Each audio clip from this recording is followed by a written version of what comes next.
Hello and welcome back to the News Project Live on GNAT-TV's Facebook page. I'm Andrew McKeever, the news director at GNAT-TV's News Project, and it's a pleasure to have you with us today on Friday, November 19th. Mostly state stories we're going to be looking at today. A few local events we're going to mention towards the end of our session here. But most of the action this week seemed to be up north in Montpelier and elsewhere. So we will start with those. But before we get into that, just a reminder that if you want to learn more about some of the local events going on in our area, you can visit our events page on the GNAT-TV website. That's gnat-tv.org.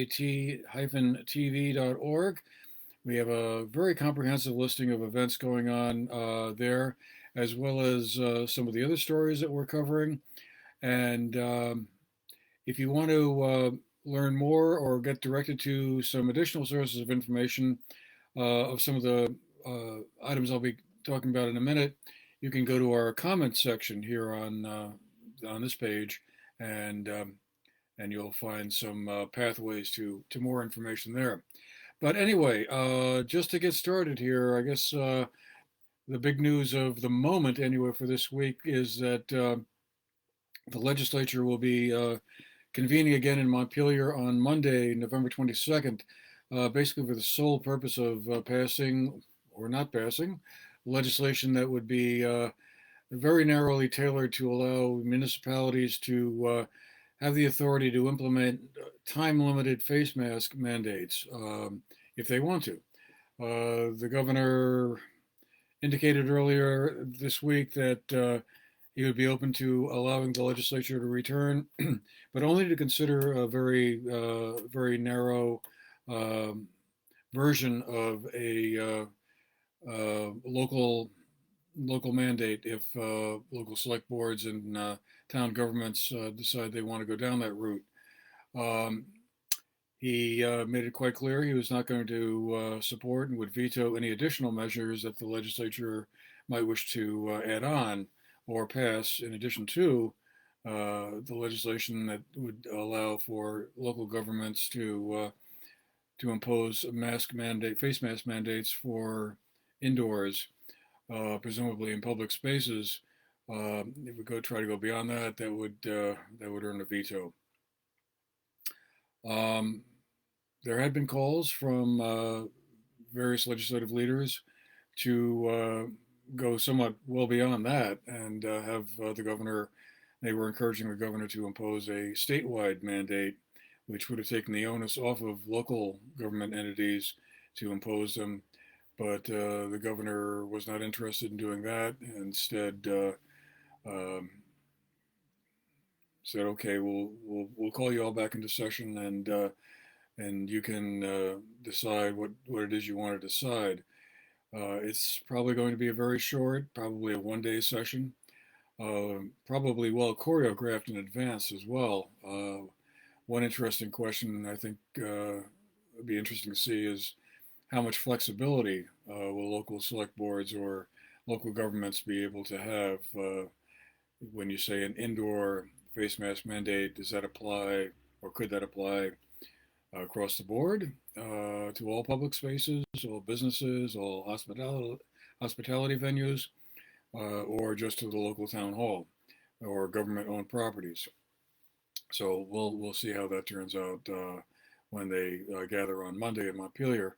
The process will start in the state Senate. They will take up that measure first, and they will be doing that remotely. They will be meeting, I guess, via Zoom and holding the vote that way. The House of Representatives will be meeting in person, presumably socially distanced and spread out around the House floor. And again, could be a fairly quick session, or there might be a certain amount of speechifying made and amendments offered, and that could prolong the day. But probably the vote will be taken, and it's probably likely that's how we'll wind up with local municipalities being able to impose a a face mask mandate in public spaces if they so choose. So we'll be watching that for sure on Monday. Meanwhile, also, of course, this past week, probably the biggest news of all was the announcement made by Senator Patrick Leahy this past Monday that he would not be running for re-election next year in 2022, and that after 8 terms as Vermont's uh, first and only elected Democrat senator since before the Civil War, he would come home, as he put it in his speech. He would, had he run for re-election and won, he would have wound up serving 9 full terms, and that would have made him the longest-serving U.S. senator ever in the entire history of the country. The current leader is Robert Byrd, who was a former senator from West Virginia. He served for 52 years. So Leahy, who is, well, he would be up to, I think, 47 years next year, um, would have gone past that. So Leahy obviously had tremendous influence and power in the U.S. Senate. He was the chairman of the Senate Appropriations Committee, and in that role had a very powerful voice in helping direct a lot of the ARPA and other federal aid uh, during the pandemic up to Vermont. He's been given widespread credit for that. Um, and a lot of that seniority and experience will now um, go away. Um, Peter Welch, who's currently serving as a U.S. In the U.S. House of Representatives, has been tipped as the likely person to step up and run for that now soon to be vacant Senate seat. And then that opens up the question of, well, who might, on the Democrat side anyway, run to replace Peter Welch in the U.S. Congress. 3 women have been mentioned as very likely candidates for that seat. Senator Becca Ballant, who is a state senator in the Senate pro temp from Windham County, is one. Lieutenant Governor Molly Gray, who just burst on the scene last year when she won election to the lieutenant governorship, is another. Also, State Senator Keisha Ram Hinsdale. She's a state senator from Chittenden County, has expressed an interest. Several folks might remember her as the featured speaker at this past graduation ceremony that was held at Riley Rink for Burton Academy's graduation. So they would, if one of the 3 runs and wins in the general election a year from now, in November of 22, they would be the first woman to ever hold any one of the 3 congressional seats in Vermont. Or one of them might decide to challenge Peter Welch for the Senate seat. We might have a primary fight there. We'll have to wait and see. That would certainly make things kind of interesting. Pat Leahy obviously had a tremendous career. First ran for the U.S. Senate in 1974. Kind of was ushered into office on the heels of the Watergate scandal. Survived several close challenges earlier in his career.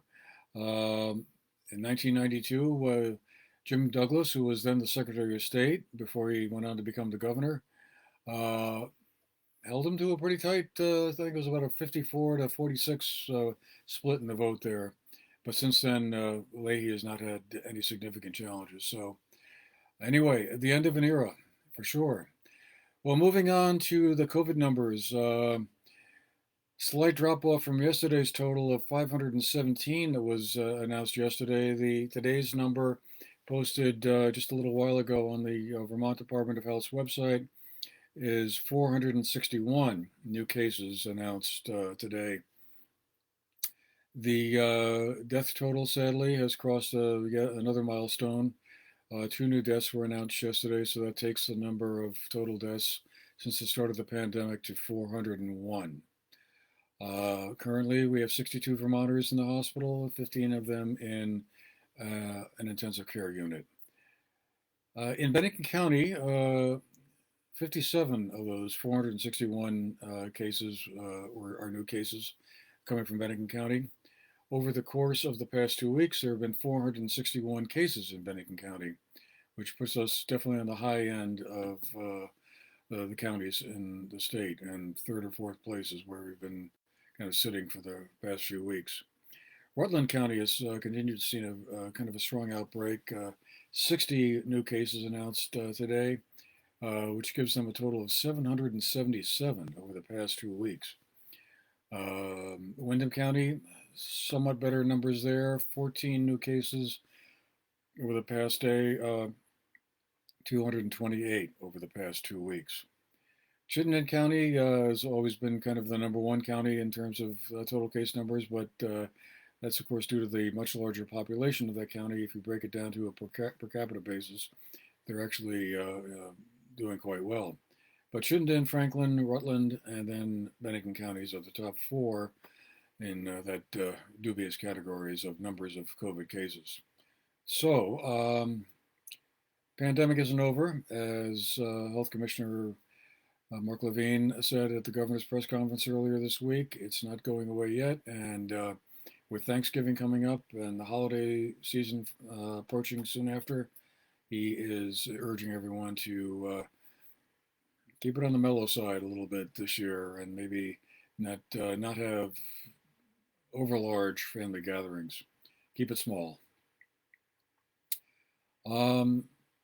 Meanwhile, again, on another sad note, there was an announcement made earlier this week that the opioid epidemic, which had been gathering a lot of attention before the pandemic arrived in March of 2020, and had been on a downward track, at least it was beginning to seem at that point, is once again claiming a lot of lives here in Vermont and across the country. In Vermont, so far through August, there have been 129 overdose deaths reported. That's an all-time high since these statistics began to be tracked, and it compared to a 3-year average of 88. The health department has reported. There were 11 overdose deaths recorded in Bennington and Windham counties during that January to August period. Vermont, not alone in that category. Only 4 states, Delaware, New Hampshire, New Jersey, and South Dakota, saw declines. Vermont, unfortunately, along with West Virginia and Kentucky, were among the leading states in that regard. So while it's easy to forget about the opioid epidemic as we're all struggling with the COVID pandemic, it hasn't gotten away, and in many ways has gotten far worse. Not surprising, I suppose, given that the isolation and mental struggle that a lot of people have been going through with the pandemic has prompted additional usage. Turning to the other big item of news that was announced here in Bennington County on Monday, residents who had complained of water and soil contamination from 2 defunct Bennington industrial plants, the announcement was made that a settlement of $34 million had been reached with the plant owners. That, of course, is from the PFOA concern that emerged in 2016, where it became apparent that some of the particles that were escaping from the Saint Gobain Performance Plastic Corporation or Chemfab structure there, where it was getting into the groundwater and causing medical issues for a lot of people. Governor Scott came to Bennington on Monday to take part in the announcement and basically praised local officials for getting the job done. About 21 miles of new water mains and 15 miles of service lines have been laid to properties that were affected by the contamination. The $34 million settlement is on top of a $50 million one that was reached earlier that paid for the installation of the pipes and the new water lines. So some closure there for folks who had struggled with some of the medical issues that grew out of that. So just to wind up, I mentioned that we are going to talk about a couple of events coming up. Holiday season is just about upon us here, and on Saturday, November 27th at 5 p.m., there'll be the annual tree lighting that will take place at the Manchester Town Green. That's at 5 p.m. We'll be there to cover that. At the same time, down in Arlington, the Arlington Lions Club is hosting a tree lighting and lighted tractor and vehicle parade that will also begin at 5 p.m. The parade will line up and start from the Fisher Elementary School. Parade will start at 5 and it'll go down East Arlington Road to 7A to Route 313 and end up on School Street. Meanwhile, up in Dorset, on Friday, November 26th, at around 5 o'clock or 5:15, I guess. There'll be a tractor parade as well. That parade route will travel from the H.N. Williams store left onto Meadow Lane, right onto Cheney Road, and then run right onto Church Street. So the tractors will make two loops around the green before taking a right on Route 30 and heading back towards the H.N. Williams store. And then the following week, that would be Saturday, December 4th, the 9th annual Manchester Merriment Lighted Tractor Parade will take place. Tractors will be lining up at 4 p.m. at the Manchester Elementary Middle School at their parking lot, and the parade will start at 5:30. Always a very fun time and very festive moment for the town. So that'll do it for us for today. Again, feel free to visit our website at gnat-tv.org and visit the events page. You can get up to speed on all the other events that are going on around our area. And meanwhile, have a great weekend. It's been a pleasure being with you today. And we will not be with you next Friday, but probably the Friday after that. So have a great Thanksgiving, everybody, and we'll see you then. All right. Take care.